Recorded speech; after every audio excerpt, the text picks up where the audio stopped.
To understand the moment of discovery, one must first comprehend the profound and encompassing darkness that defined the world before it. This was a world not of our making, a world that was vast, indifferent, and governed by rhythms far beyond the control of the small bipedal creatures who walked upon it. It was a world of deep, ancient cold, and of nights so absolute they seemed to swallow existence itself. This is where our story must begin, not with the flame, but with the profound absence of it. Imagine, if you will, a landscape both familiar and utterly alien. The sun, a pale and distant disk, would arc across the sky, granting its light and a meager warmth for a handful of hours. But its journey was always fleeting. As it dipped below the jagged horizon, a palpable change would sweep across the land. The temperature would plummet. Not a gentle cooling, but a swift and aggressive descent into a chill that seeped into the very bones of the earth and all who dwelt upon it. Shadows, once mere companions to the day's objects, would lengthen, merge, and coalesce into a single, unified entity. Night. This was no modern night, punctuated by the distant glow of cities or the passing beam of a flashlight. This was a pure, undiluted darkness. The only light came from the celestial dance above the sharp, cold pinpricks of stars, the occasional ghostly shimmer of the Milky Way, stretching like a river of crushed diamonds across the vault of the heavens, and the moon, in its cyclical phases. On nights when the moon was full and clear, it cast a silver-grey luminescence, creating a world of monochrome shapes and deep, uncertain voids. But on moonless nights, or when thick clouds smothered the sky, the darkness was total. It was a physical presence, a weight upon the eyes, a shroud that transformed the known world into a territory of unseen threats and echoing sounds. In this world lived a band of beings we will call the people. They were not yet masters of their domain. They were its inhabitants, clever and adaptable, but forever perched on the precarious edge of survival. Their senses were attuned to the nuances of this dark world. Their hearing was acute, their sense of smell discerning. Their ability to read the slightest movement in the dim light was a matter of life and death. As daylight waned, a deep, instinctual urgency would take hold of them. The business of the day, foraging for tubers and berries, scavenging for meat, crafting tools from stone and bonewood, give way to a single paramount objective: to find shelter before the absolute darkness fell. Their refuge was not a home in any modern sense. It was a shallow cave, its opening partly screened by a fall of rock and a thicket of thorny brush. It was a rocky overhang on a hillside, offering protection from the wind and the sight of predators. It was a dense gathering of trees in a gully. It was a place of safety, however temporary and imperfect. Here, as the last vestiges of light faded from the sky, the people would huddle together. They would draw close, sharing body heat, their breaths forming faint plumes of mist in the frigid air. The children would be gathered into the center of the group, the strongest adults positioned at the periphery, their ears straining against the silence. For the night was not silent.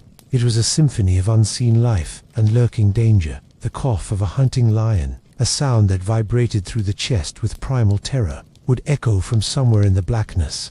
The yip and howl of hyenas would signal a pack on the move. The rustle of something in the dry grass just beyond the thorn barrier would set every nerve on edge.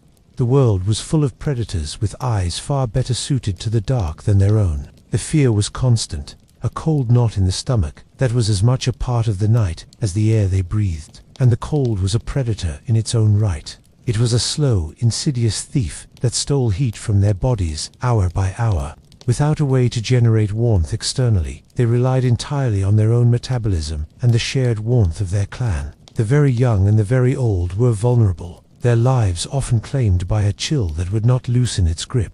A persistent rain, a sudden cold, snap, these were events of grave danger.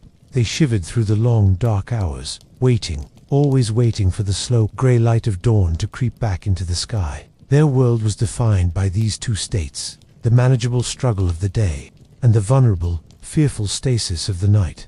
They knew fire, but only as a terrifying, destructive, and distant force. They had seen it race across the dry savanna during the lightning storms of the dry season, a roaring, crackling beast that moved faster than any animal, consuming everything in its path. They had seen the blackened, smoldering remains it left behind, the carcasses of creatures too slow to escape its fury. They had smelled the acrid scent of smoke on the wind and fled from it, understanding it only as a cataclysm, a power of the heavens that brought death. They had also seen its aftermath. Days after a wildfire had passed, some brave or curious soul might have ventured into the scorched landscape. They would have found a strange, brittle charcoal where trees once stood. They might have stepped on the still warm earth and felt its unusual heat, and they might have encountered the charred body of an antelope, caught by the flames. Perhaps, driven by hunger, one of them had dared to taste the cooked flesh. It would have been easier to chew, richer in flavor, and strangely satisfying in a way that raw meat never was. They would not have understood why. It was a fleeting mystery, a singular event without context, swallowed by the immense struggle of daily survival. The spark of understanding had not yet been struck. The immense chasm between the destructive wildfire and the potential for a small, controllable source of warmth and protection remained unbridged. The people lived in a world of darkness, cold, and fear, unaware that the key to reshaping their entire existence, to defying the very night itself, was already present in the world around them, waiting for a moment of observation, of chance, and of courage. They were on the brink of a revelation that would forever separate them from the natural order they had always known, waiting in the cold and the dark for a light they could not yet imagine. The world of the people was one of constant movement, a slow, relentless migration across the vast, undulating landscape they called home. They followed the rains, the ripening of fruits, and the great herds of ungulates that were their primary source of sustenance. Their existence was a testament to memory and observation, their knowledge passed down not through writing, but through story, demonstration, and hard-won experience. The elders, their faces etched with the lines of countless seasons, were the living libraries of the band. They held the maps of waterholes that held water even in the driest times they remembered, the location of fruit trees that bore the sweetest harvest, and they recited the stories of ancestors who had faced great beasts and great droughts and had survived. It was this deep, ancestral knowledge that led them, at the turning of the season, toward the blackened lands. This was a place of legend and caution, a wide valley that had been scoured by a tremendous wildfire 2 seasons past. The stories told of a sky filled with unnatural orange light and a smoke that had blotted out the sun for days. The elders spoke of the terrifying roar, a sound like 1,000 thunderstorms raging on the earth itself. The band had watched from a distant ridge, safe but awestruck by the raw, destructive power on display. But time had softened the memory of terror and replaced it with practical curiosity. Scouts who had ventured into the valley months after the fire had returned with puzzling tales. They spoke of a landscape, not of death, but of renewal. Tender green shoots were pushing through the layer of soft grey ash that blanketed the ground. The absence of dense brush made movement easier, and the open terrain allowed them to see game and predators from a great distance. Most intriguingly, they reported that the large grazing beasts, the aurochs and antelope, seemed drawn to this new growth, finding the young grasses especially palatable. It was for this reason that Alara, the band's lead tracker, a woman whose eyes missed nothing, now stood at the edge of the valley. Her feet, calloused and tough, sank slightly into the ashy soil. The air still carried a faint, dusty scent of charcoal, an odor that was no longer threatening but strangely clean. She scanned the expanse, her gaze methodical. Her people were waiting a half-day's journey back, relying on her assessment. She was looking for signs of the great herds, for fresh water, and for danger. What she found, nestled at the base of a great, lightning-shattered tree, was something entirely unexpected. It was a faint, almost invisible wisp of grey that caught her eye, a thin tendril rising from a mound of blackened wood and earth. It was so delicate that it disappeared if she looked at it directly, only visible in her peripheral vision. Curiosity, a trait as vital to her survival as caution, compelled her closer. The air around the mound shimmered slightly with a heat haze. She knelt, careful not to touch anything, and extended her hand palm down toward the blackened debris. A warmth radiated from it, a deep residual heat that was utterly alien in the cool morning air. This was no ordinary remnant of the old fire that should have been cold and dead long ago. This was something alive, sleeping. She used a long, sturdy stick to carefully probe the mound. As she gently shifted a piece of charred wood, a dull red eye glowed from within the ash. It pulsed faintly with the inner light, a hidden heart of fire, a ember, a living piece of the cataclysm that had swept through here seasons ago, buried deep within its own debris, insulated and smoldering, kept alive by some mysterious combination of fuel and lack of air. Alara's breath caught in her throat. This was the essence of the destructive beast, but here it was, small, contained, dormant. It was not raging, it was breathing. She had seen the aftermath of fire, but she had never encountered its living seed. Her instinct was to back away, to let the sleeping thing lie. But a deeper impulse, a spark of cognitive leap that separated her species from all others, made her pause. She looked at the red glow, not with the fear of a prey animal, but with the calculating curiosity of a toolmaker. She thought of the bitter cold of the last moon, when the frost had taken the life of an elder. She thought of the terrifying sounds that circled their shelter each night. She thought of the strange, pleasant taste of the cooked meat she had once sampled from a fire-killed carcass. Moving with a reverence usually reserved for sacred places, she began to gather materials. She selected dry, fibrous grasses and the fluff from certain seed pods, material she knew was incredibly dry and light. Using 2 flat stones, she very carefully, with the precision of a surgeon, lifted the glowing ember from its earthy bed and placed it onto a broad, flat piece of bark she had stripped from a tree. Then, she nestled her handful of tinder around it. She blew on it, not a frantic gust, but a soft, steady stream of air, just as she would to cool a piece of hot food. For a terrifying moment, nothing happened. Then, a tiny thread of smoke rose from the tinder. It thickened. A minute orange point appeared, then blossomed. A small, fragile, beautiful flame flickered into existence, born from the ancient ember. It was not a wild, consuming beast. It was a small, tame light, cupped in her hands on a piece of bark. She had not created fire.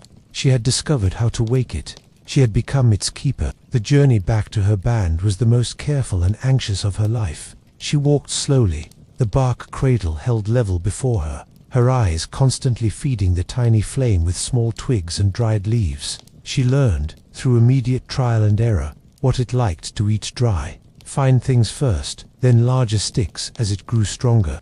She learned that it needed air, but too much would kill it. She learned that it could escape if not watched, leaping to a new piece of fuel with a terrifying hunger. When she finally walked into the camp, the setting sun at her back, the band fell into a stunned silence. They did not see Alara, their tracker. They saw a woman walking out of the gathering dusk, holding a piece of the sun itself in her hands. Their faces were a mixture of sheer terror, awe, and confusion. They shrank back, some reaching for spears, others for their children. Alara did not speak. She walked to the center of the camp, knelt, and with a reverence that communicated more than words ever could, she began to build a home for her fire. She placed the bark on bare earth, ringed it with stones, and began to feed it, slowly and methodically, building it from a flickering curiosity into a stable, crackling pile of flames. The people gathered around, keeping a safe distance, their eyes wide. The light, which they had only ever seen from a terrifying distance or in the catastrophic context of a wildfire, was now here, in the center of their home. It pushed back the encroaching darkness, creating a circle of warmth and visibility they had never known after sunset. The fear on their faces began to soften, replaced by a dawning wonder. They felt the heat on their skins, a comfort against the evening's chill that was profoundly, fundamentally new. They watched, mesmerized, as Alara, the keeper of the coals, tended to the flame. She had brought the impossible into their circle. The night had arrived, but for the first time in the history of their kind, the darkness did not. The night that followed was unlike any the people had ever experienced. It was not a time of shivering dread and fearful listening, but a vigil of mesmerized wonder. They did not sleep. They could not. They sat in a wide, silent circle around Ilara's creation, their faces illuminated by the dancing orange light. The fire popped and crackled, a new and fascinating language of sound that filled the space where the fearful whispers of the night used to reside. Its light did not simply illuminate, it transformed. The familiar shapes of their shelters, their tools, and each other's faces were rendered new and mysterious, painted in shifting tones of gold and shadow. The world, which usually shrank to the intimate, fearful space of their huddled bodies, now extended to the edges of the firelight, creating a defined sanctuary of warmth and safety. The children, their innate curiosity overcoming their initial trepidation, were the first to inch closer. They stared, mesmerized, at the living, moving nature of the flames. They watched as Alara fed it, learning the ritual. The careful placement of a dry branch, the gentle stirring of the embers with a long stick, to allow air to flow, the strategic building of a structure of fuel that would sustain it without smothering it. They saw that the fire was not a static thing. It was a being with needs. It needed food, it needed air, and it could, as Elara demonstrated by pouring a small amount of water from a skin onto a stray ember that had jumped from the main pile, be killed. The adults watched Elara most of all. Her actions were not those of a sorcerer performing a ritual, but of a practical person solving a problem. She was tending to a resource, as she would tend to a newly sharpened spear or a gathered bundle of tubers. This demystified the flame, slowly transforming it in their minds from a terrifying spirit to a potentially manageable tool. They saw her use a long, burning branch to create a second, smaller fire a short distance away, a duplicate of the first. The gasp that went through the group was palpable. The fire could be divided. It could be shared. It was not a singular, monstrous entity, but a substance that could be propagated.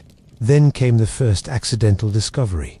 A piece of meat, skewered on a sharpened stick for ease of carrying, was leaning against a rock near the fire. One of the younger boys, R.A., was tasked with watching it. Distracted by the mesmerizing dance of the flames, he let the meat fall, landing not in the dirt, but at the very edge of the fire's circle of heat. It sizzled. The sound was new. A rich, savory aroma began to rise from it, a scent utterly different from the metallic smell of fresh blood, or the faint rot of sun-warmed carrion. It was a smell that triggered something deep and primal in their brains, an instinctual recognition of a new form of nutrition. Ra, frightened, quickly pulled it out with his stick. The outer layer was blackened and crisp. He brushed at it, his fingers burning slightly, and blew on it to cool it. Hesitantly, he sniffed it. The aroma was irresistible. He glanced at Elara, who nodded, her own curiosity piqued. He took a small bite. The change on his face was instantaneous. His eyes widened. He chewed, not with the tough, laborious effort that raw meat required, but with ease. The flavor was richer, deeper, and more satisfying. He devoured the rest of the piece, making sounds of pleasure. Soon, others were tentatively holding their own pieces of meat and tough root vegetables near the flames. They discovered that the application of heat transformed them. The meat became easier to chew and digest. The tough, fibrous roots became soft and palatable. It was a revolution in sustenance happening in a single evening. The fire was not just a source of light and warmth. It was a new way of preparing food. As the night deepened, another miracle occurred. The usual chorus of nocturnal predators began its familiar song. The whoop of hyenas echoed from the nearby ridge. Normally, this would have caused the band to draw tighter together, weapons in hand, hearts pounding. But this time, something was different. The hunting pack approached their camp, their sounds growing closer. They could be heard sniffing and grunting just beyond the ring of light, but they did not enter. The fire, with its flickering light and unpredictable crackles, was a phenomenon they did not understand. It was a barrier more effective than any thorn bush. The predators circled, confused and wary of this unnatural daytime that had bloomed in the middle of their hunting grounds. And then, after a time, they moved on, their calls growing fainter as they sought less puzzling prey. A profound sense of security settled over the people. The fire was a guardian. It was a shield against the teeth and claws of the night. The constant, low-grade anxiety that was the background hum of their existence eased for the first time. They began to relax. Conversations, usually held in hushed tones after dark, rose to a normal pitch. The social world, which had always been truncated by sunset, was extended. Stories were told, not just of survival and danger, but of the strange thing that now lived among them. Elara sat at the heart of it all, the undisputed master of this new magic, but it was a practical magic. She delegated tasks, creating the first firewatch rotation. A member of the band would always be awake, ensuring the flame was fed, ensuring it did not grow too large and threaten their shelters, and ensuring that no stray ember would jump and start a wildfire. The hearth, that ring of stones containing the flickering heart of their camp, was born. It became the center of their world, a symbol of safety, community, and a new, unprecedented control over their environment. The long, terrifying darkness had been pushed back. They had, for the first time, created their own day. The discovery of the fire's utility was a dawn of a new age, but its maintenance was a relentless, unforgiving burden. The initial euphoria of that first miraculous night soon gave way to the stark, practical reality of keeping the celestial spark alive in their mortal world. The fire was a fragile, hungry, and demanding child that could not be left unattended for even a moment. It became the central rhythm of their lives, a tyrant of necessity that dictated their movements, their chores, and their sleep. The primary and most constant challenge was fuel. The fire's appetite was insatiable. It consumed wood at a staggering rate, preferring the dry, dead branches that littered the forest floor. Every member of the band, from the smallest child to the eldest elder, now had a new daily duty: the gathering of wood. Foraging parties that once searched only for food now scanned the landscape with a dual purpose, their eyes seeking out promising stands of dry brush or fallen trees. They learned to distinguish between woods that burned quickly with a bright, hot flame and those that burned slowly and steadily, providing lasting coals. They developed methods for breaking larger branches, using rocks to smash them against harder stone outcroppings, their hands becoming rough and calloused from the endless work. Water was the fire's eternal enemy. A sudden, unexpected rain shower was no longer merely an inconvenience. It was a direct threat to their most valuable possession. They learned to quickly shelter the fire, using large leaves, animal hides, and their own bodies as a canopy to protect the precious flames from the deadly drops. They became keen readers of the sky, watching cloud formations with a new sense of urgency. They also learned the hard way that damp ground could kill a fire from below. The hearth was gradually improved, raised on a platform of flat stones to provide drainage and insulation from the cool earth. The fire's fragility was a source of constant, low-grade anxiety. A strong gust of wind could scatter the carefully built structure of burning logs, sending dangerous embers flying in all directions, threatening to ignite the surrounding grass and their own shelters. They built windbreaks of stacked stones and brush around the hearth. A careless kick from a passing child, a moment of inattention from the designated firekeeper, any of these could mean extinction, and if the fire died, there was no guarantee of getting it back. This was the most terrifying knowledge of all. They did not know how to create fire, only how to nurture it. They were its custodians, not its masters. The original ember from the blackened lands was long gone, but its progeny lived on, transferred from camp to camp, fire to fire. When the band needed to move to follow the herds or find fresh water, the fire had to travel with them. This was a delicate, nerve-wracking operation. They developed a method using a thick, slow-burning log, one end charred and smoldering. A designated runner, usually Ilara or one of her most careful apprentices, would carry this firebrand, moving at a steady jog, constantly blowing on the ember to keep it alive. The entire band's pace was set by the runner's need to periodically stop and feed the brand with tinder to keep it flaming. The sight of that single, moving point of light leading them through the landscape was a powerful symbol of their new, precarious existence. The social structure of the band began to shift around the fire. Ilara's status elevated from a skilled tracker to a vital, central figure. The knowledge of fire tending, the exact way to build the hearth, the best types of tinder, the technique for banking the coals at night to preserve them until morning became the band's most crucial knowledge. She began to teach others, not just the simple task of adding wood, but the deeper understanding of the fire's behavior. The role of firekeeper became a position of immense responsibility and respect, often falling to those with the most patience and attentiveness. Yet, for all its burdens, the benefits were so profound that no one would consider going back. The cooked food was not just a luxury, it seemed to make them stronger. The tough meats and fibrous plants that were once difficult to eat and digest now provided more accessible nutrition. The very young and the old, who struggled with tough raw food, thrived. The perpetual guardian of the hearth meant deeper, more restful sleep. The constant fear of predation, while not gone, was vastly diminished. The circle of light became a circle of culture. Tools were repaired in the evening light. Plans for the next day's hunt were discussed in detail. And the stories changed. Before the fire, stories were often practical, urgent lessons about danger and survival, told quickly before sleep claimed them. Now, stories could unfold. Elders had the time and the audience to tell the long, intricate tales of the ancestors, of the creation of the world, of the great animal spirits. The flickering light of the flames seemed to give life to these tales, casting dancing shadows that became the monsters and heroes of the narratives.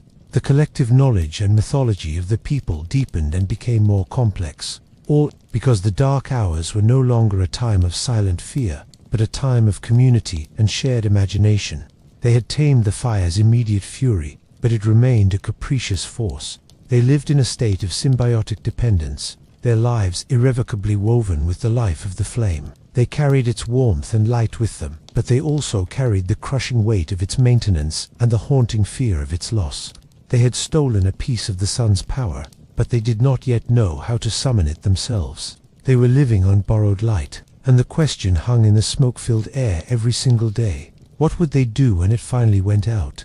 The inevitable, which had haunted their every step and shadowed their every moment of warmth, finally came to pass. It happened not in a single, catastrophic event, but through a relentless, grinding sequence of misfortunes, a chain of despair that seemed orchestrated by a malicious spirit. The band had been traveling for days through a rain-sodden landscape. A late-season deluge had turned the world to mud and chilled the air with a dampness that seeped into the soul. They were cold, miserable, and desperate for a dry place to make camp. The fire, their one comfort, had become a sullen, sputtering thing, resisting all attempts to make it burn brightly. Its smoke was thick and acrid, stinging their eyes, a constant battle against the oppressive humidity. Ilara, who had carried the weight of the flame for so long, was weary to her bones. A deep cough had settled in her chest, a gift from the endless damp. Her focus, once laser-sharp, was frayed by fatigue and illness. The firebrand they carried on the move was a pathetic thing, a chunk of soggy wood that gave off more smoke than heat. The designated firekeepers took turns endlessly blowing on it, their cheeks aching, their heads light-headed, trying to coax a proper flame from the stubborn ember within. On the third day of the downpour, disaster struck. They were fording a swollen stream, the water running swift and cold around their thighs. Kale, the young man carrying the firebrand, lost his footing on a slippery stone. He cried out, his arms flailing, and the precious brand was torn from his grasp. It was swallowed by the churning grey water in an instant. There was a collective gasp, a moment of frozen horror, as they watched the heart of their world extinguished with a faint hiss that was drowned out by the rush of the stream. A frantic, desperate search ensued. They scrambled along the bank, eyes scanning the water, but it was useless. The fire was gone. A profound silence fell over the group, deeper and more terrible than any night they had known. The only sound was the relentless patter of rain on leaves and the rush of the water. The light, the warmth, the gaudy knit was all gone. The weight of their loss was physical, a cold stone in each of their stomachs. Children began to cry, not understanding fully, but feeling the despair of the adults. Ilara stood motionless, her face a mask of anguish and failure. She had been its keeper, and she had let it die. That night was a return to a primordial darkness they had almost forgotten. Huddled under a rocky overhang that provided meager protection from the rain, they shivered violently. The cold was no longer just an discomfort. It was an aggressive enemy they had no defense against. The sounds of the night, which the fire had held at bay, now seemed to press in on them with renewed menace. Every rustle in the wet undergrowth was a predator, every hoot of an owl a portent of death. The fear was paralyzing. Without the fire's light, their world had shrunk to the immediate space around their shivering bodies. The stories and camaraderie of the hearth were replaced by a terrified, shivering silence. The days that followed were a bleak march of misery. They ate their food cold and tough, a grim reminder of what they had lost. The meat sat heavily in their stomachs, and sickness spread through the group. The nights were endless ordeals of cold and fear. The elders suffered the most. One, an old woman named Ina, succumbed to the chill, her body too weak to fight it, without the warmth she had grown accustomed to. Her death was a devastating blow, a direct consequence of the extinguished flame. They tried to remember. They tried to replicate what Ilara had done. They gathered dry tinder from the undersides of logs. They searched for flint and iron pyrite, striking rocks together for hours on end, hoping for a miracle. They saw sparks, yes tiny, fleeting points of light that vanished the moment they were born, but they could not catch them. They did not understand the precise angle, the right type of stone, the essential bone-dry quality of the tinder needed to transform a spark into a flame. The secret seemed to have died with the fire itself. Their attempts were futile, pathetic gestures that only deepened their sense of helplessness. Apathy began to set in. The motivation to gather extra wood vanished. The careful maintenance of the camp ceased. They were reverting, their hard-won progress unraveling.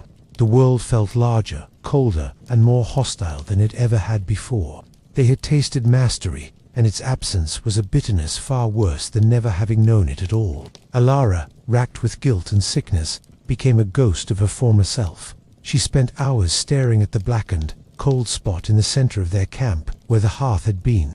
She replayed the moment of the fall in her mind, over and over. The band looked to her for a solution, but her magic was gone.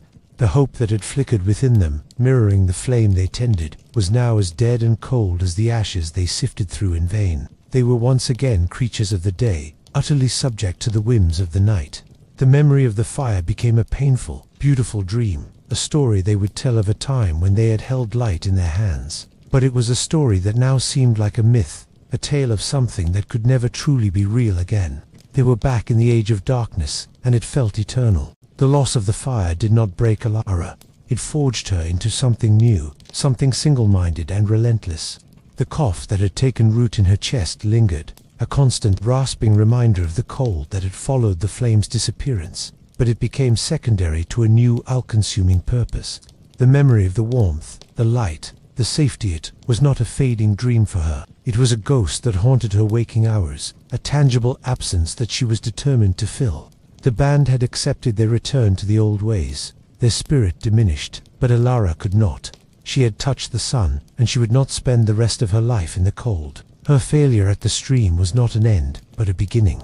It had taught her one crucial, devastating lesson. Carrying fire was a vulnerability. To truly possess it, they must learn to create it, to summon it from the world itself, not just borrow it from a past catastrophe. This became her obsession. She began with what she knew, the spark. She had seen it countless times, when flint nodules shattered under a hammerstone, sharp slivers flying off. They sometimes produced a quick, bright flash and a faint, sulphurous smell. It was a common, unnoticed occurrence in toolmaking. Now, Alara saw it with new eyes. That tiny, fleeting light was a cousin to the great fire of the plains. It was a seed. She became a collector of stones. She abandoned her duties as a tracker, a decision that drew worried and then disapproving looks from the others. She spent her days along rocky outcrops and dry riverbeds, testing different stones. She learned that only certain rocks produced the desired spark. A hard, glossy, dark grey stone, flint was the best, but it needed a partner. Striking two flints together produced sparks, but they were few and weak. She remembered the peculiar brassy yellow stone that was sometimes found near the flint. It was heavier, harder to break, and when struck against the flint, it produced a shower of brighter, hotter sparks. This was iron pyrite, the fool's gold that would prove to be more valuable than any precious metal. Her campfire became a laboratory of frustration. She would sit for hours, striking her chosen stones together over a pile of the finest, driest tinder she could prepare the fluffy down from cattails. Dried mosses scraped from sun-baked rocks, piles of crumbled rotten wood. Click-clack, click-clack. The rhythm was a monotonous prayer. Sparks would fly, beautiful and promising, landing on the tinder. They would glow for a heartbeat, sometimes leaving a tiny black pinprick of a burn mark, and then die, over and over and over again. The band began to think she had lost her mind. They saw her hunched form, heard the incessant, useless clicking of stones, and saw only a woman wasting her time while others gathered food.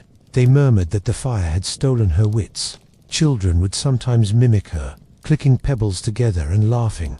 The elders looked on with pity. She was chasing a phantom, trying to squeeze flame from cold, unyielding stone. But Alara was learning. Each failure taught her something. The tinder had to be perfectly dry. Not just surface dry, but bone dry, kept wrapped in hides against any hint of moisture.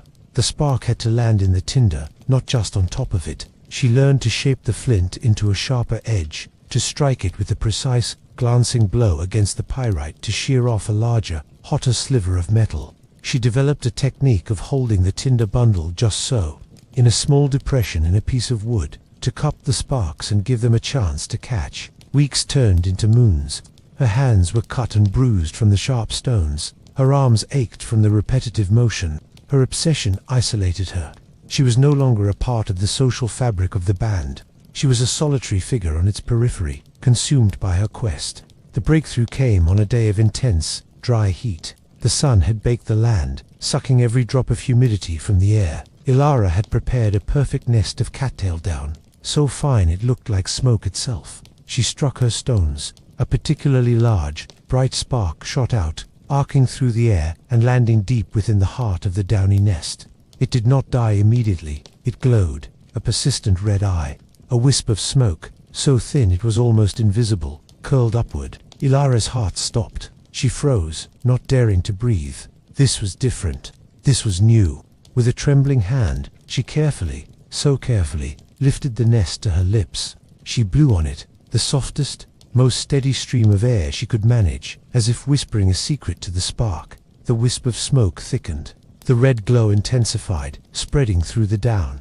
Then, a miracle. A tiny, perfect yellow flame blossomed. It was no bigger than her smallest fingernail. Fragile and beautiful, it lived. She did not shout. She did not move. Tears streamed down her smoke-smudged cheeks. She fed it, adding minute shreds of prepared tinder, then slightly larger ones, nursing it from a fragile ember into a stable, self-sustaining flame. She had done it. She had not found fire. She had made it. She looked up from her creation, her eyes meeting those of a young girl who had been watching her from a distance, not with mockery, but with fascination.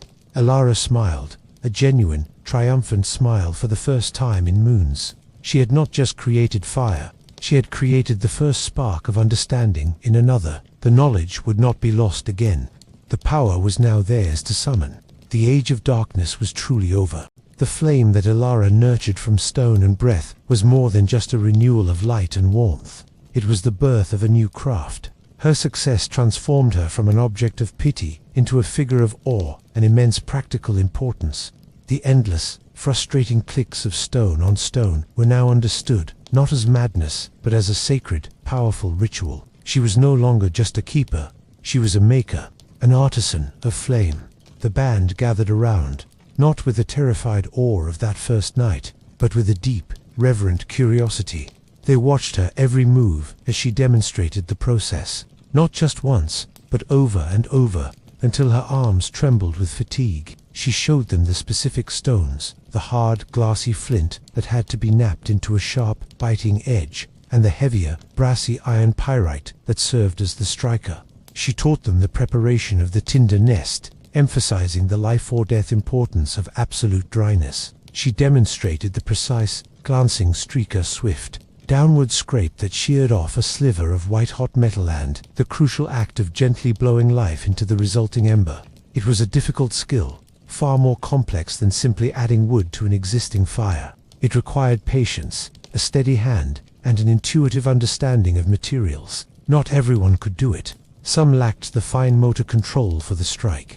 Others lacked the patience to prepare the perfect tinder. But Ilara taught those who showed aptitude. Kale, the young man who had dropped the firebrand in the stream, became her most dedicated student, driven by a desire to redeem his past failure. He practiced for hours, his hands becoming as cut and calloused as hers, until he too could reliably call forth a flame from the inert stone. This ability to create fire on demand revolutionized their existence. The crushing burden of maintenance lessened. No longer did a single downpour or a single mistake mean a return to eternal darkness. The knowledge itself became their most treasured possession, a safeguard against despair. They could be more daring in their travels, venturing into wetter forests or across rocky plains where pre-existing fuel was scarce, because they carried the means of creation with them: a small, carefully wrapped kit of dry tinder, a good flint nodule, and a striker stone became every bit as important as a spear or a scraping tool. With this newfound security came experimentation. Fire was no longer a single, monolithic tool for warmth, light, and cooking. It began to be applied to specific tasks, its properties explored and exploited. The first major evolution was in tool-making. They had long hardened the tips of their spears in fire, but now the process became refined. A hunter named Torv, watching how fire made wood more brittle, experimented with using hot coals to help hollow out a dugout. Canoe from a log, a laborious process that was made infinitely easier by carefully charring the wood and scraping away the brittle carbon. They discovered that heating certain types of rock made them easier to flake and shape into finer, sharper tools. The most startling discovery came from a potter, a woman named Lena, who was skilled at coating woven baskets with clay to make them waterproof for storing grains. A child, playing too close to the hearth, had knocked over one of her finished but unused baskets. It rolled into the fire. Lena retrieved it, expecting it to be ruined, but instead of crumbling, the clay had transformed. It was hard, like stone. It rang with a faint ting when she tapped it with her fingernail. The reeds inside had burned away, leaving a perfectly solid, hardened clay vessel. The concept of intentional firing, of using fire to permanently transform the very nature of a material, was born. The first crude pottery, baked in the embers of the hearth, allowed for safe storage of water and food, for cooking directly in a vessel over the flame in stewing. A whole new world of culinary possibility. Fire also became a tool for shaping their environment on a larger scale. They learned to use controlled burns, remembering how the blackened lands had later sprouted with tender new growth that attracted game. They began to set small, careful fires in dry grasslands before the rainy season. They learned to control the burn using natural barriers and by backburning, creating.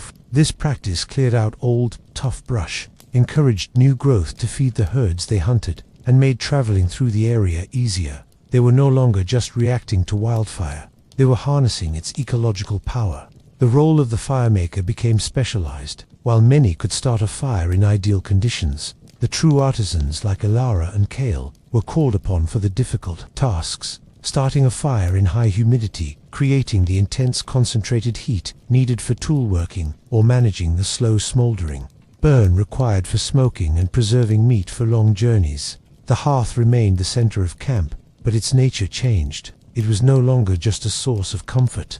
It was a workshop, a forge, a kiln, and a tool. The smell of wood smoke was now mingled with the sense of baking clay, hardening pitch, and roasting meat. The sounds of the camp were no longer just talk and laughter, but the purposeful click-clack of flint on pyrite, the sizzle of meat in a clay pot, and the crackle of controlled burns shaping the land. Alara, her hair now streaked with grey, would often sit by the main fire in the evening, watching the new generation of fire artisans at work. She saw the flame not as a singular miracle, but as a key that had unlocked 100 doors. They had started by stealing a spark from a wildfire. Then, they had learned to keep it alive. Now, they could conjure it from stone, and use it to reshape wood, rock, clay, and the very land itself. The world was no longer a place to be endured. It was a place to be made, and fire was their primary tool of creation. With the mastery of creation came a profound shift in the human relationship with time itself. The night, once a vast impenetrable curtain that halted all activity and instilled primal fear, was now a domain to be colonized. The division between day and night, which had dictated the rhythm of life for eons, began to blur. The circle of firelight was no longer just a defensive perimeter.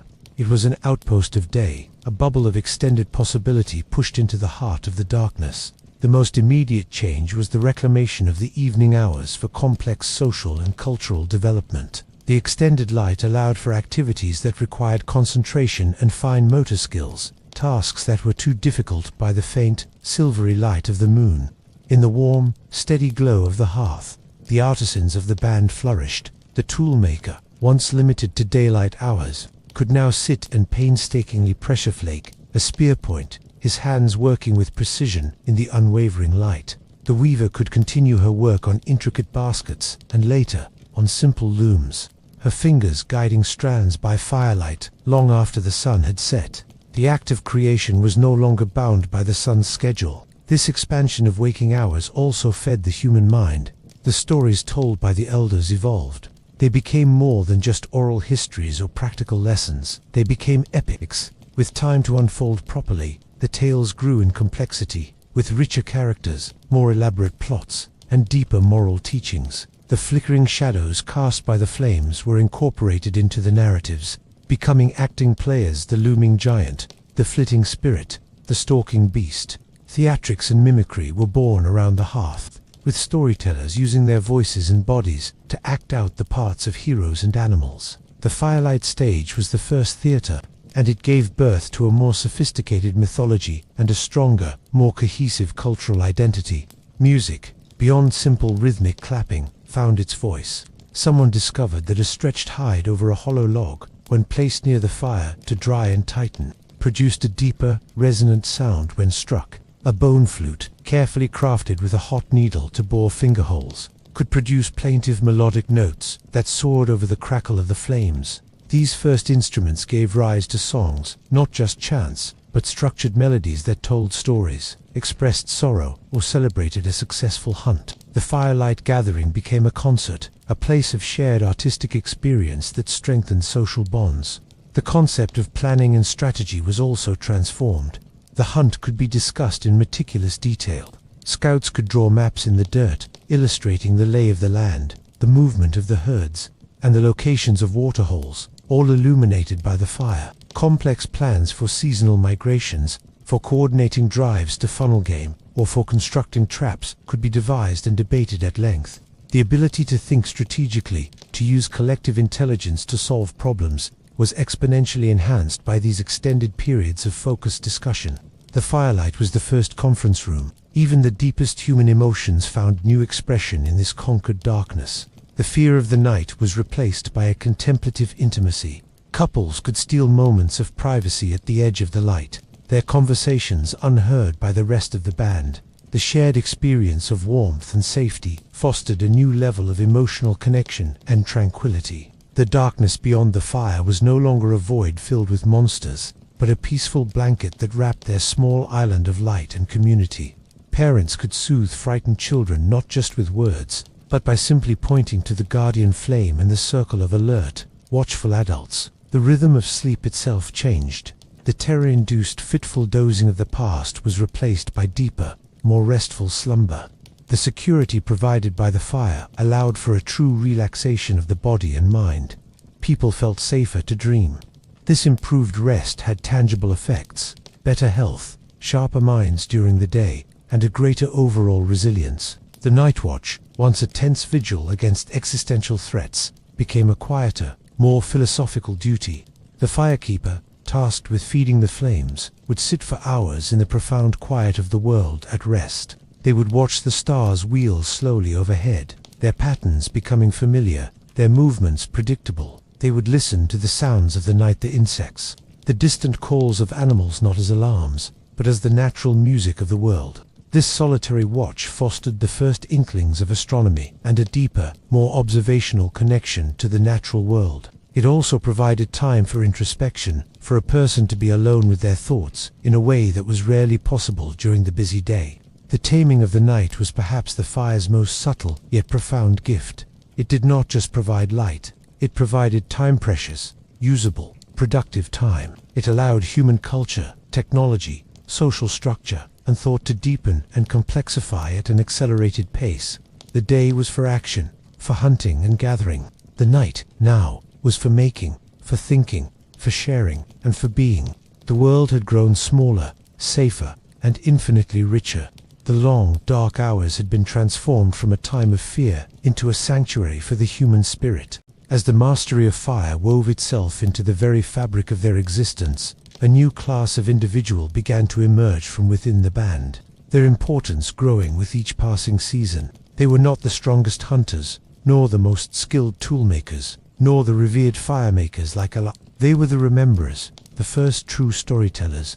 The gift of the conquered night had given them a stage, and the collective experiences of the people had given them a saga to tell. Before the fire, stories were functional, abbreviated things. They were warnings. Avoid the thicket where the lioness dens. They were instructions. This root is good to eat, but only after soaking in water. They were brief genealogies. I am daughter of Ina, who was daughter of Koro, who led us to the great water. Told in the hurried dusk, their primary purpose was survival. Now, illuminated by the stable, hypnotic light of the hearth, stories could breathe. They could unfold with detail, with emotion, with rhythm. The storytellers, often those with prodigious memory and a talent for mimicry, became the custodians of the band's soul. Their role was to knit the past, present, and future into a coherent whole, to explain the world, and to define what it meant to be one of the people. The first and most important story was the finding. It began not as a historical account, but as a myth. Elara's journey to the blackened lands was already being embellished. In the telling, the lightning-shattered tree became a great, angry spirit whose heart had been torn out by the sky god's wrath. The smoldering ember was not just a piece of coal, it was a piece of the sun itself, a stolen fragment of celestial power that Ivara, brave and cunning, had captured and tamed. The storytellers would act out her careful approach, their bodies tense with caution, their eyes wide with wonder as they pantomimed the discovery of the glowing heart. They would mimic her gentle breath giving life to the tiny flame, their faces transforming from tension to triumph. The story was no longer about what had happened, it was about what it meant. It meant that the people were special, clever enough to steal a god's power. The story of the loss and the remaking was a tale of tragedy and redemption. It was a cautionary story about the fragility of their gift, and a triumphant epic about human perseverance. Kel's stumble in the stream was told, not as a tale of blame, but as a moment of universal despair, a time when the world grew cold and the spirit of the people dwindled. Alara's obsession became a heroic quest. The endless click-clack of her stones was described as a stubborn heartbeat refusing to be silenced. Her final successful strike was portrayed as a moment of divine favor, a reward for her unwavering determination. This story taught resilience. It taught that loss was not permanent, that knowledge could be regained through persistence. The storytellers did not just tell, they performed. They used the fire itself as a prop. A sudden thrust of a branch into the flames would send sparks flying to illustrate the great wildfire. A slow, gentle movement over a low flame would show the tending of the first fire. Their voices would drop to a whisper to describe the creeping cold of the lost nights, then rise to a shout of joy at the spark's rebirth. They gave voices to the ancestors, to the animals, and to the spirits of the elements. Fire was a character in these stories, sometimes a destructive demon, sometimes a benevolent guardian, but always a powerful, sentient force that had chosen to ally with the people. These nightly performances were not mere entertainment. They were the primary vehicle for education and social cohesion. The children learned their history, their values, and their identity, not through lectures, but through these vivid, emotional narratives. They learned why the fire was sacred. They learned why the firemaker held such an honored position. They learned the names of the ancestors and the topography of their world through the journeys described in the stories. The stories also began to explain the unexplainable. Why did the sun travel across the sky? A great hunter carried it there, chasing a celestial antelope. Why did the moon change its shape? It was consuming itself each night and being reborn. The fire, a miniature sun and moon they could hold in their camp, was the tangible proof of these cosmic connections. Rituals grew from these stories. A small piece of the first kill of a season might be offered to the fire, a tribute to the spirit that guarded them. Songs were composed to be sung only by firelight, their words echoing the tales of the rememberers. Alara, now an elder, would sit and listen to these stories. She heard her own life being transformed into legend. She would sometimes offer a small correction. The stone was more grey than black, but she understood that the truth of the event was becoming less important than the meaning the storytellers derived from it. Her real, gritty, years-long struggle was being distilled into a powerful, symbolic myth that would outlive her. She saw that the fire had given them more than light and warmth. It had given them a narrative. It had given them a past they could be proud of and a future they could believe in. Around the hearth, surrounded by the dark and the unknown, the people found their voice. The storytellers, with their tales of courage, loss, and discovery, were building the first cathedral of culture, and its walls were made of flame and words. They were teaching the people who they were. The mastery of fire was a door swinging open onto a vast, unseen world. For generations, the people had interacted with the tangible: rock, wood, flesh, water, but fire was different. It was a process, a transformation, a glimpse into the hidden properties of things.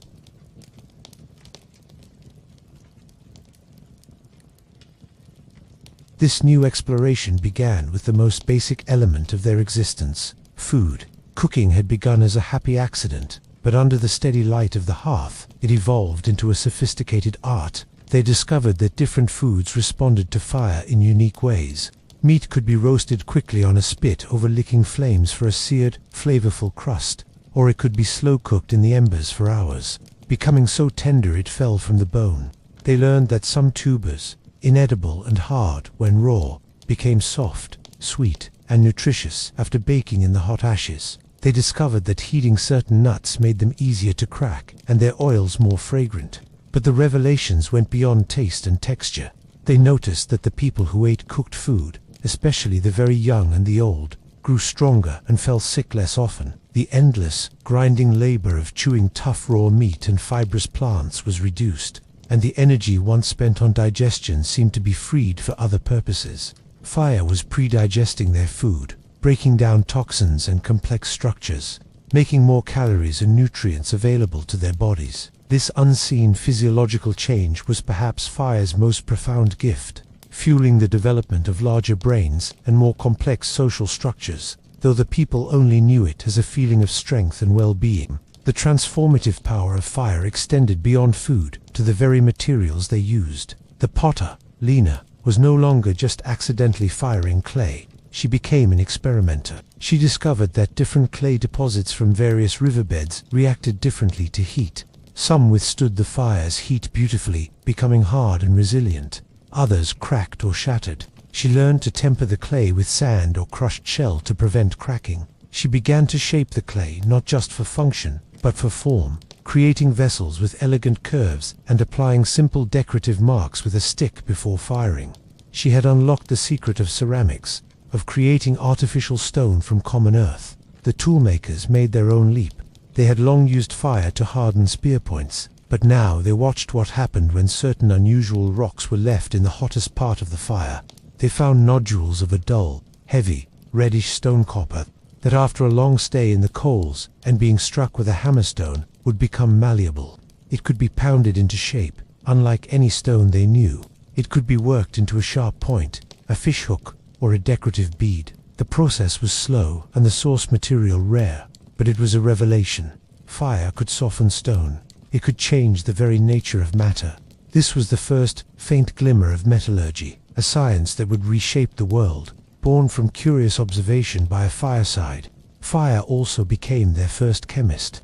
They learned to use it to extract other materials. They discovered that heating certain types of pitch-filled pinewood produced a sticky black tar that was excellent for hafting spear points to shafts, making tools stronger and more reliable. They found that fat, rendered in a heated pot, could be mixed with ashes to create a primitive soap. They learned that smoke could preserve meat, allowing them to store food for much longer periods, a crucial advantage for surviving lean times or undertaking long journeys.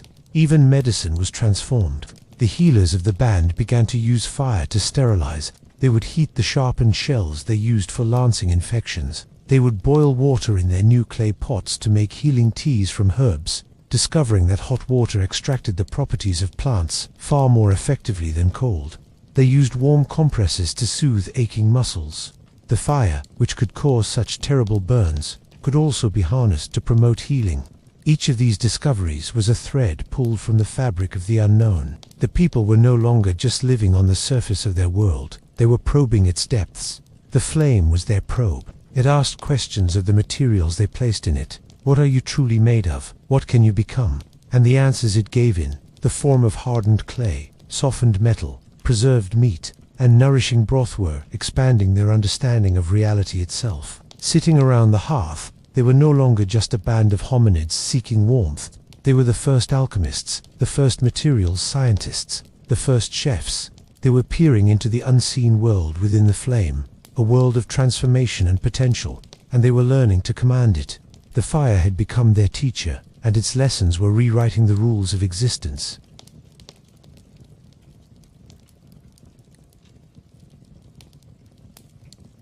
The mastery of fire did not spread uniformly across the land like the morning sun. It traveled, instead, like the very flames that carried it in fits and starts, leaping across some groups while bypassing others, creating a new and profound dividing line among the children of the earth. For the first time, the difference between bands was not merely one of strength, numbers, or hunting skill. It was a chasm of knowledge. It was the difference between night and day, between the ancient world and the new. The people, with their cherished hearth and their firemakers, began to notice the others. They would sometimes catch sight of them on distant ridges during their migrations, dark shivering shapes huddled in shallow scrapes in the earth, their bodies tense with a perpetual fear that was now a memory for the people. The scent that carried on the wind from their camps was different, the raw, metallic smell of blood, and the faint, ever-present odor of decay, untouched by the cleansing, aromatic scent of wood smoke. To the people, these others seemed like ghosts, echoes of their own past selves. They moved with a desperate urgency at dusk, their eyes wide with the impending darkness. Their nights were silent, but for the chattering of teeth and the fearful whimpers of their young. They were creatures of the day, utterly subject to the tyranny of the sun, and when it left, so too did their courage in their community. They ate their meat cold and bloody, their teeth worn down by the effort, their bodies struggling to draw strength from the tough, raw flesh. The fire-possessed people viewed them with a mixture of pity and a new, burgeoning sense of superiority. The fire was not just a tool, it was an identity. They were the people of the flame. The others were the unlit, the cold ones, those who still walked in the old shadow. The children of the people would sometimes play a game of pretending to be the others, huddling together and shivering dramatically before collapsing in laughter and running back to the comfort of their hearth. The laughter was not cruel, but it was born of a fundamental disconnect. They could no longer truly imagine that life. Occasionally, their paths would cross more directly. A small scouting party from the people might encounter a group of the unlit. The reaction was always the same, sheer unadulterated terror. The unlit would stare at the fire people as if they were demons or spirits. The sight of a casually carried torch, a tiny piece of the sun moving independently of the sky, was an impossibility that shattered their understanding of the world. They would often flee, their faces masks of primal fear. If cornered, they might prostrate themselves or become aggressively defensive, driven by a terror of the unknown. The people, for their part, learned to be cautious. Their fire was a shield, but it could also be a provocation. They began to understand that their gift set them apart, making them objects of awe and fear. This knowledge fostered a stronger in-group identity. Their shared secret, their shared warmth, and their shared light bound them together more tightly than ever before. The stories told around the hearth now often included the people of the flame as heroes, contrasting their wisdom and comfort with the primitive, fearful existence of the cold ones. Yet, there was also a dawning understanding of power. The fire people realized that their knowledge gave them immense advantages. They could travel farther and faster, warmed by their portable fire. They could hunt more effectively, using torches to drive game toward traps or to confuse predators at night. They were stronger and healthier from their cooked food. They possessed better tools, hardened and shaped by fire. In any conflict over resources, a watering hole, a rich hunting ground, their advantages were overwhelming. This power brought with it a choice, a moral dilemma that was entirely new. What was their responsibility to the others? Some argued that the secret of fire was too precious, too powerful to share. It was their hard-won advantage, the legacy of Elara's obsession and the band's perseverance. To give it away would be to erase the suffering they had endured to obtain it. Others, often the elders who remembered the deep, gnawing cold of the lost nights, felt a pang of empathy. They saw the unlit not as inferior, but as themselves, from a former time, trapped in a cold and fearful world. The question hung in the air, unanswered. For now, the dividing line held. The fire people kept their secret, their camps marked by the proud, defiant beacon of their hearths, islands of day in the vast sea of night. The unlit remained in the darkness, their world defined by the ancient rhythms of light and dark, their lives shorter, harder, and more fearful. The spark that Elara had nurtured had done more than transform one band. It had created the first great technological divide in human history, a line between those who possessed the future and those who were still shackled to the past. The world, once shared equally by all in its harshness, was now split in two. Seasons turned, layering years upon years like sediment. Elara, the woman who had once knelt before a smoldering ember in a wasteland, was now ancient. Her hair was a white cloud around a face etched with a map of her long and extraordinary life. The cough that had once plagued her was a distant memory, soothed by countless nights of warmth and nourishing broths. She moved slowly, her body a testament to time, but her eyes, reflecting the hearthfire she had gifted her people, still held the sharp, observant light that had defined her. She no longer tended the fire herself. That duty belonged to a new generation, to Kale and his own students, who could summon flame from stone with a casual, practiced ease that still seemed like magic to the elders who remembered the before. Ilara's role had changed. She was the living memory, the first chapter in the story that was now told with such drama and flair by the rememberers. She was the anchor to the truth behind the myth. She would sit by the great central hearth, a place that was no longer a simple ring of stones but a permanent, well-designed feature of their camp, and watch her world. She watched the children, born into a world where fire was a given, who had never known a truly cold or dark night. They played with sticks, tracing shapes in the dirt illuminated by the flickering light, their games incorporating the stories of the Flame People and the Cold Ones. They would mock Shiva and pretend to be afraid of the dark, but it was just a game. The deep, instinctual terror was gone from their eyes, replaced by an inherent security they could not even name. She watched the artisans at their work. The potter, Lena's granddaughter, now had a dedicated firing pit where she produced not just functional pots, but beautifully shaped vessels adorned with intricate patterns pressed into the clay before firing. The toolmakers had a special area for heat-treating their finest flint and obsidian core, and for experimenting with the rare, malleable copper they occasionally found. The air was constantly filled with the smells of their industry: baking clay, roasting meat, smoking hides, and the rich, clean scent of wood smoke. It was the smell of a people who were not just surviving, but thriving. Most of all, she watched the fire itself. She saw in its restless, transforming dance a mirror of her own people. They had been like simple, raw wood once, tough and unyielding, concerned only with immediate survival. The spark of knowledge had caught hold of them. It had warmed them, yes, but it had also changed them at a fundamental level. It had cooked away their rawness, making them more complex, more capable. It had hardened their resolve and sharpened their minds like a fire-hardened spear point. It had melted their fear and poured them into a new, stronger shape. She thought of the long journey, the terrifying discovery of the ember, the miraculous first night of light and safety, the crushing loss in the cold stream, the endless, obsessive click-clack of stone on stone that had finally yielded its secret. The first time she had shared the knowledge, seeing the understanding dawn in another's eyes, the slow, patient teaching, the first pot fired, the first metal softened, the stories growing ever richer around the hearth. Her life had been the bridge between two worlds. She had been born into the ancient, cold darkness that had defined all of human existence since the beginning. She was dying in a new world, one her actions had helped to create, a world of light, warmth, safety, art, and deepening knowledge. She had not just found a tool, she had lit the first lamp on a long path of progress, a path her people were now walking with confidence. One evening, as the sun dipped below the horizon and the familiar, comforting activities of the firelit night began, Ilara felt a deep and profound peace. The rememberer began a story, the oldest story, the story of the finding. He spoke of the great spirit tree and the stolen piece of the sun.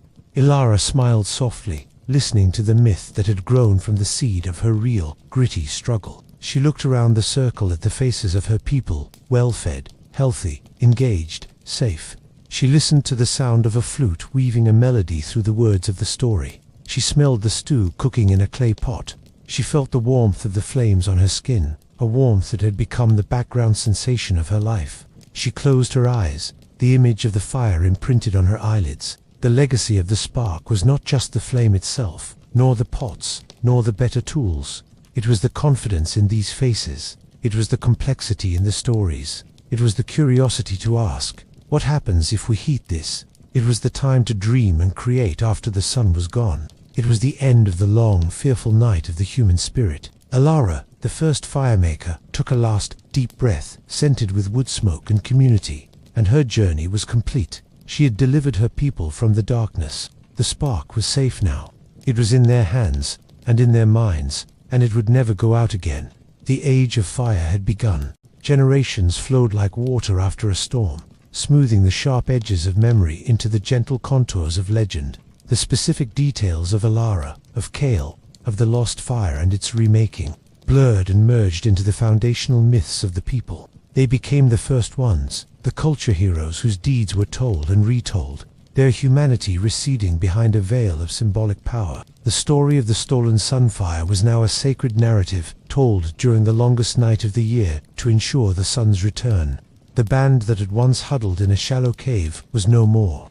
Their descendants were now the people of the hearth, a thriving tribe whose territory was centered around a cluster of permanent settlements near a reliable river. The simple, temporary shelters of old had given way to sturdy, semi-permanent huts with walls of woven branches sealed with clay and roofs of thatched grass. And at the center of each dwelling, and at the center of the village itself, was the fire. It was no longer a miraculous visitor but the heart of the home and the community, as essential as air or water. The knowledge of fire-making was universal now. Every adult carried a fire kit, a pouch of tinder, a piece of flint, and a striker stone. The ability to summon a flame was a basic life skill, taught to children as soon as they were old enough to safely handle the tools. The terrifying burden of maintenance had eased with permanence. Hearths were kept banked for days on end, and the sharing of coals between homes was a daily, casual act of community. The unseen world within the flame continued to yield its secrets. The discovery of copper had been followed by the finding of tin, and through generations of trial, observation, and passed-down knowledge, a revolutionary discovery was made. If copper and tin were melted together in a clay crucible in the hot heart of a specially built furnace, they created a new substance. It was harder than copper, held a sharper edge, and could be cast into shapes. Bronze, the age of stone, which had lasted for millions of years, was quietly drawing to a close, undone by the persistent application of fire.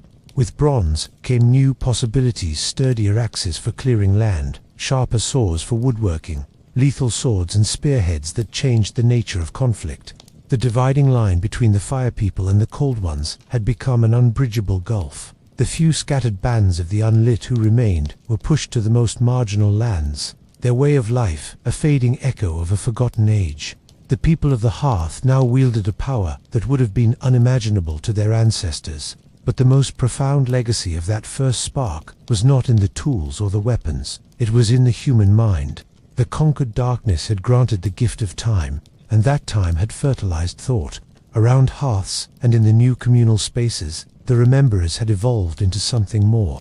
They were now the thinkers, the philosophers, the seekers of patterns.